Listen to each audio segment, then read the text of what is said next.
नमस्कार, capital TV में आपका स्वागत है। मैं हूं आपके साथ सबा शाहिद शेख। मैं आपको बताऊंगी उन 4 नेता, अपराधी, आतंकी और जिहादी के बारे में जो आज चक्रव्यूह में फंसा है। उनके कारनामों को एक्सपोज करूंगी, पूरी डिटेल में इनका कच्चा चिट्ठा खोलूंगी।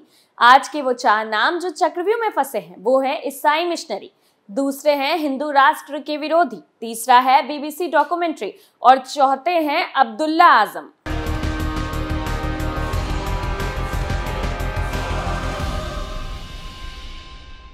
सबसे पहले बताते हैं धर्मांतरण के रैकेट के बारे में।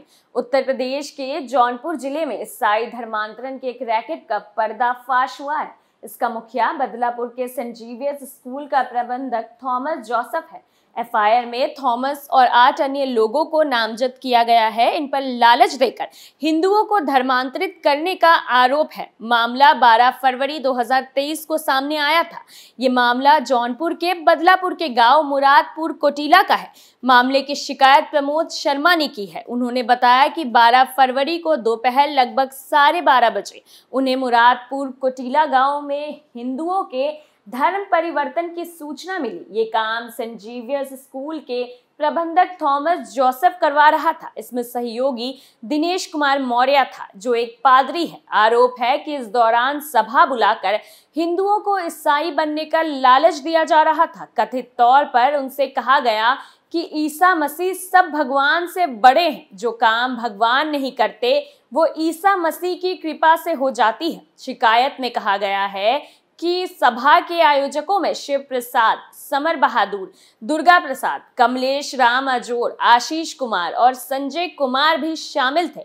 इनके साथ कई महिलाएं भी मौजूद थीं जो खुद को ईसा मसीह का वॉलंटियर बता रही थी। शिकायतकर्ता ने सनातन के विरुद्ध साजिश रचने वालों पर कड़ी कार्रवाई की मांग की है। इस शिकायत में आरोपी के तौर पर कई अन्य अज्ञात लोग भी बताए गए हैं। पुलिस ने एफआईआर दर्ज कर सभी नामजद आरोपियों को हिरासत में ले लिया है। इन सभी पर उत्तर प्रदेश विधि विरुद्ध धर्म संपरिवर्तन प्रतिषेध अधिनियम 2021 की धारा 3/5(1) के तहत कार्रवाई की गई है।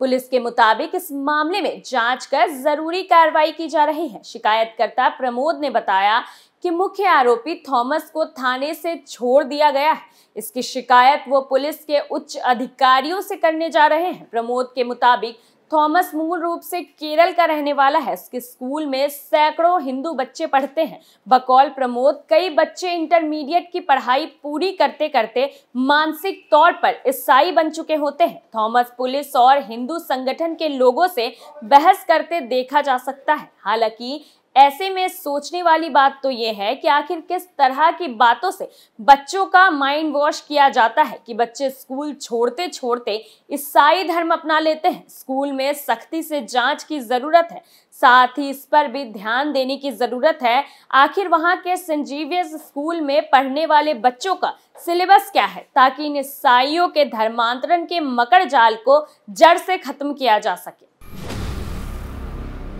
अब बात हिंदू राष्ट्र की। उत्तर प्रदेश के मुख्यमंत्री योगी आदित्यनाथ ने भारत को हिंदू राष्ट्र बताया है। उन्होंने कहा है कि भारत हिंदू राष्ट्र था, है और रहेगा।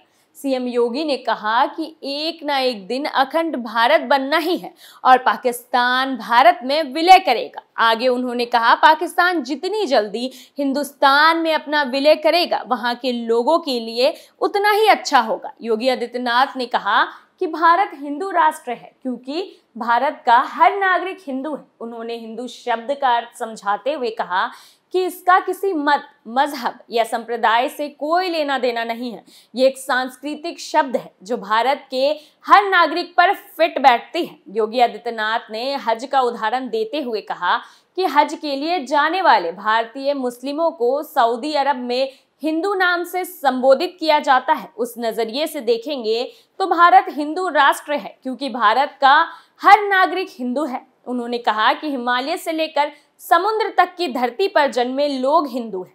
हिंदू को मत, मजहब और संप्रदाय के साथ जोड़ना हिंदू को समझने में भूल है। सीएम योगी ने एक ट्वीट में लिखा, अखंड भारत बनना ही बनना है, यही सच्चाई है।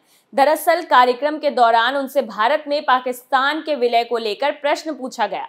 इसका जवाब देते हुए योगी आदित्यनाथ ने महर्षि अरविंद का जिक्र किया। उन्होंने कहा कि श्री अरविंद ने पाकिस्तान के बारे में स्पष्ट कहा था कि आध्यात्मिक जगत में पाकिस्तान कोई वास्तविकता नहीं है। जिसकी वास्तविकता नहीं है वो इतने दिन चल भी गया तो गनीमत कहिए। उन्होंने कहा कि पाकिस्तान जितने दिन रहेगा धरती पर बोझ बना रहेगा। जितनी जल्दी वो खुद को भारत के अंदर समाहित कर दे वो उसके हित में होगा। वहीं योगी आदित्यनाथ ने जमीयत उलेमाए हिंद के अधिवेशन के दौरान मौलाना महमूद मदनी और मौलाना असद मदनी के विवादास्पद बयानों को लेकर कहा कि उनका बयान गंभीरता से लेने लायक नहीं है। उन्होंने कहा कि मदनी बुजुर्ग है और इसलिए वो उनका सम्मान करते हैं। सीएम योगी ने कहा कि मदनी ने जो पढ़ा है वही तो वो बोलेंगे। इस दौरान योगी आदित्यनाथ ने कुएं के मेढक की कहानी भी सुनाई। उन्होंने कहा कि जिनका इतिहास उंगली पर गिन सकते हैं वो प्राचीनता और पौराणिकता के बारे में बताएंगे तो ये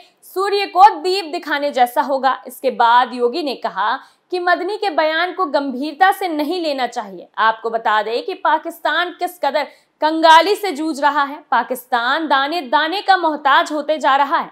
ऐसे में पाकिस्तानियों की भलाई इसी में है कि वो हिंदुस्तान में अपना विलय कर ले। अगली खबर में बात बीबीसी डॉक्यूमेंट्री की। पूर्वग्रह से ग्रस्त अपने रिपोर्ट के कुख्यात ब्रिटेन की मीडिया एजेंसी बीबीसी के दिल्ली और मुंबई के कार्यालय पर आयकर विभाग ने दूसरे दिन भी सर्वे की। बीबीसी ने अपने कर्मचारियों को मेल भेजकर अधिकारियों के साथ सहयोग करने के लिए कहा है। विदेशी मीडिया हाउस में ये सर्वे अर्जित किए गए लाभ को लेकर विदेश भेजने और ट्रांसफर प्राइसिंग रूल के उल्लंघन के कारण आयकर विभाग ने यह एक्शन लिया है। इसके पहले अधिकारियों ने इस सिलसिले में बीबीसी को कई बार नोटिस भेजा था लेकिन वहां से कोई जवाब नहीं आया। आयकर विभाग का कहना है कि ट्रांसफर प्राइसिंग रूल्स को जानबूझकर नजरअंदाज करने और विशाल लाभ को विदेश भेजने के मामले में सर्वे किया गया। अधिकारियों का यह भी कहना है कि ये छापेमारी या तलाशी नहीं है। आयकर नियमों के तहत इस तरह के सर्वे नियमित रूप से किए जाते हैं।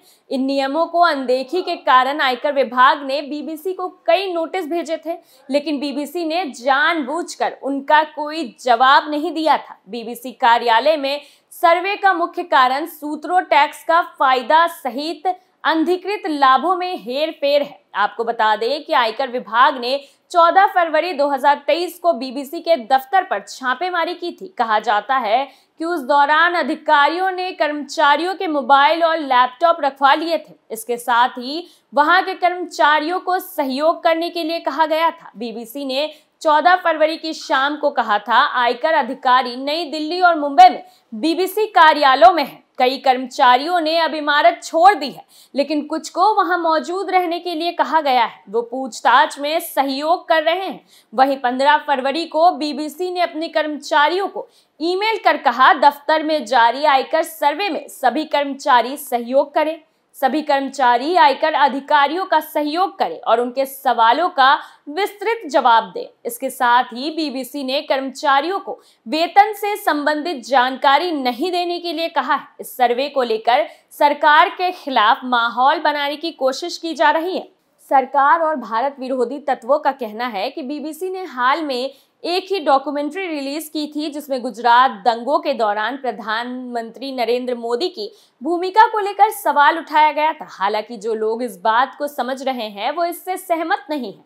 अमेरिका ने इस सर्वे को लेकर बयान दिया है। अमेरिका का कहना है कि वो आयकर विभाग के इस सर्वे से वाकिफ है लेकिन फिलहाल निर्णय देने की हालात में नहीं है। हालांकि ब्रिटेन की तरफ से कोई आधिकारिक बयान नहीं आया है।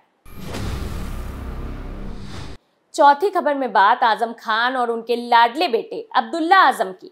समाजवादी पार्टी के नेता आजम खान के बाद अब उनके बेटे अब्दुल्ला आजम की भी विधानसभा सदस्यता रद्द हो गई है। मुरादाबाद की एमपी एमएलए कोर्ट ने 15 फरवरी 2023 को 15 साल पुराने मामले में फैसला सुनाया।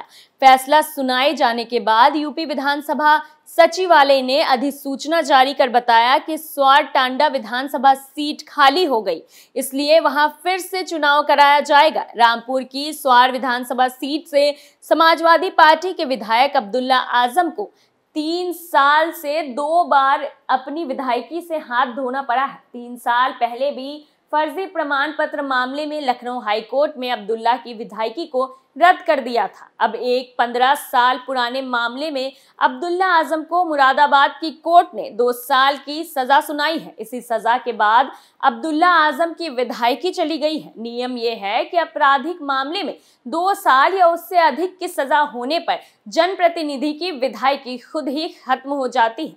आपको बता दें, ठीक इसी तरह अमर्यादित भाषा और भड़काऊ बयान देने के कारण सपा नेता आजम खान को 3 साल की कैद की सजा हुई है। इसके कारण उनकी विधानसभा की सदस्यता भी रद्द कर दी गई और मतदान करने पर भी रोक लगा दिया गया। आजम की सदस्यता रद्द होने के कारण ही रामपुर में विधानसभा उपचुनाव हुए थे।